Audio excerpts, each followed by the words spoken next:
నేను మీ మహేష్ని. Today topic ఏంటంటే dandruff అనేది ఎలా ఫామ్ అవుతుంది దాని గురించి మనం తెలుసుకుందాం. నేను మీకు ఒక వీడియో ద్వారా ఎక్స్ప్లెయిన్ చేస్తాను డాండ్రఫ్ గురించి. మీరు ఈ వీడియో ద్వారా మీకు పూర్తి ఇన్ఫర్మేషన్ అనేది వస్తుంది, చూడండి. మనం హెయిర్ వాష్ అనేది రెగ్యులర్ చేయకపోవడం వల్లే మనకు డాండ్రఫ్ అనేది వస్తూ ఉంటుంది. మన స్కాల్ప్ మీద మెలాసిజియా గ్లోబస్ అనే ఒక ఫంగస్ ఉంటుంది. ఆ ఫంగస్ ఏం చేస్తుందంటే మన స్కాల్ప్ మీద సెబమ్ అనే ఒక ఆయిల్ రిలీజ్ అవుతుంది. ఆయిల్ రిలీజ్ అయిన ఆయిల్ని ఎక్కువగా తినేసేసి ఒక రకమైన యాసిడ్ని రిలీజ్ చేస్తూ ఉంటుంది. యాసిడ్ అంటే ఓలిక్ యాసిడ్.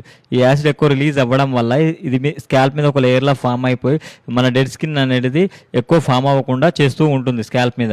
దానివల్ల ఏమవుతుందంటే మనకు డెడ్ స్కిన్ రిలీవ్ ఎక్కువ అవ్వకపోవడం వల్ల ఇదంతా ఒక ఫంగస్ లాగా ఫామ్ అయిపోయి డాండ్రఫ్గా ఫామ్ అయిపోయి ఇచ్చింగ్ రావడం జరుగుతూ ఉంటుంది. ఈ డాండ్రఫ్ మనకు పర్ఫెక్ట్గా క్లియర్ అవ్వాలంటే మనం రెగ్యులర్గా ఎయిర్ బాత్ చేస్తూ ఉంటే చాలా వరకు కవర్ చేయొచ్చు.